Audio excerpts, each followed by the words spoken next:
Un peu de moussard pour commencer. En ce moment, j'écoute beaucoup de témoignages d'otages qui sont restés un certain nombre de temps à Gaza.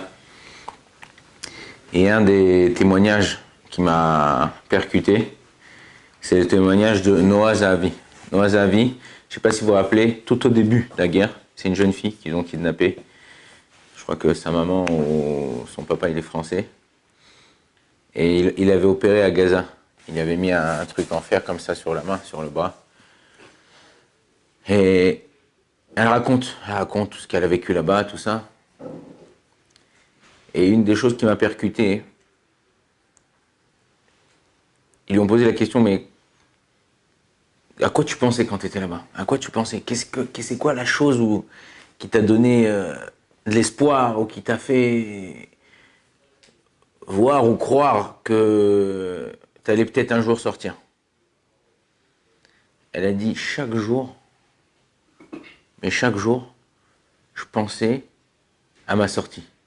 Comment ça allait se passer, comme quand j'allais retrouver ma mère, mon frère, ma famille. Je pensais positivement. Elle a dit, c'est ça qui m'a fait donner cet espoir-là, et c'est grâce à ça que je suis sorti. Même que les gens là-bas du Hamas, ils lui disaient, demain tu sors, hein. Elle dit, elle était contente au fond d'elle, elle ne le montrait pas. Et le lendemain, elle dit, non, on rigolait, tu restes là. Jusqu'au jour où ils m'ont emmené dans un des tunnels. Elle dit, là-bas, il y avait encore d'autres otages. J'ai commencé à parler avec en hébreu, tout ça. Et j'ai vu que les gens et certaines personnes, elles étaient éteintes. Et dis-moi, j'espérais, si ça va se passer, ça va être comme ça, Et sans attendre quoi que ce soit, c'est-à-dire du jour au lendemain, on dit, oh oui, debout. Ils m'ont fait sortir, ils m'ont libéré. Il y a un livre de la Barbanite Sarah Yosef, c'est la femme d'un des enfants du Rav Ovadia Yosef, qui a écrit un livre qui a été traduit en français, qui s'appelle La pensée positive. Qu'un homme, selon ce qu'il pense, il est. Ok?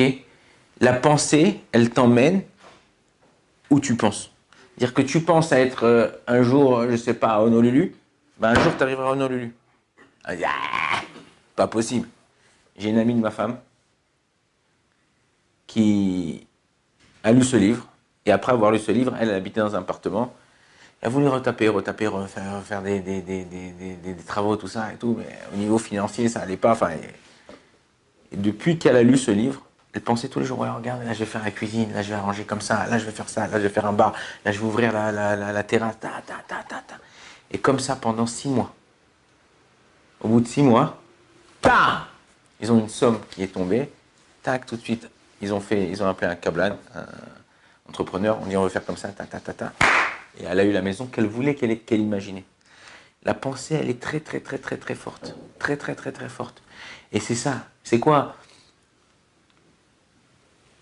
Le peuple d'Israël dit, comme ça, et Rabbi Nachman, il dit comme ça.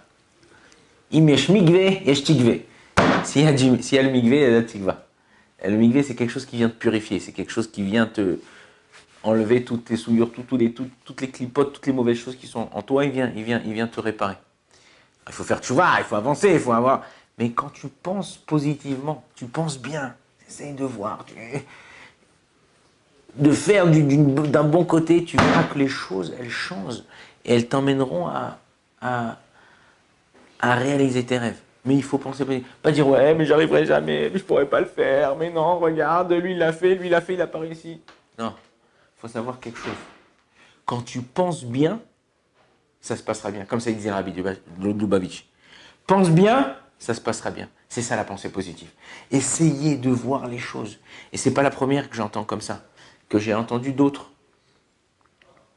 Il y a une fille qui est en ce moment, c'était une chayelette, elle est en ce moment à l'hôpital Barzilai, à Ashkelon.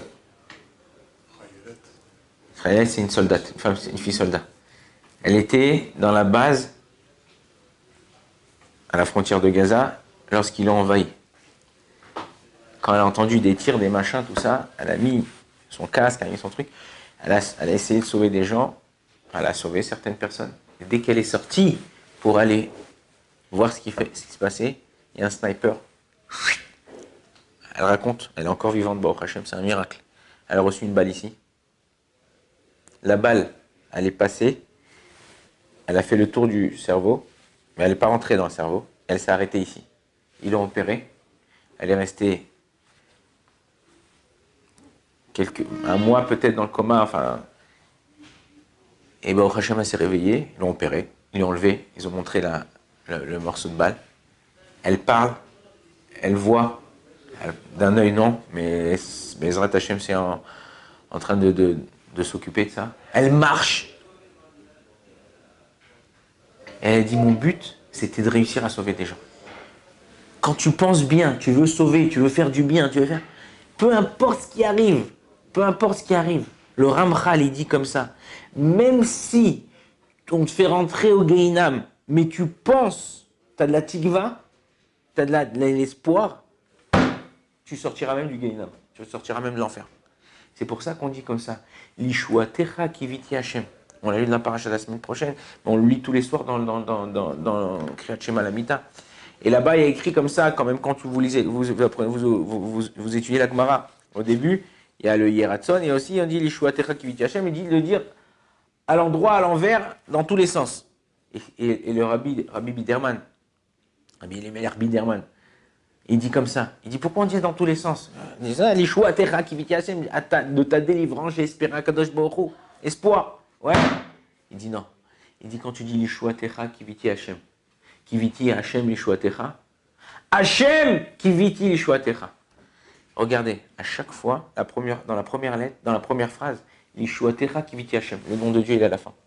La deuxième fois, c'est Kiviti Hashem Lishua Techa. La troisième fois, c'est Hashem Kiviti Lishua Techa. À chaque fois que tu le dis, et à chaque fois que tu espères en Kadosh Baruch Hu, le nom de Dieu, il se rapproche de toi. Et toi, tu te rapproches de Dieu. C'est ça le secret. Bezrat Hashem, demain je vous donnerai le secret pour pouvoir réussir à se sauver de toutes les situations. Oh, Adonai, amen, amen.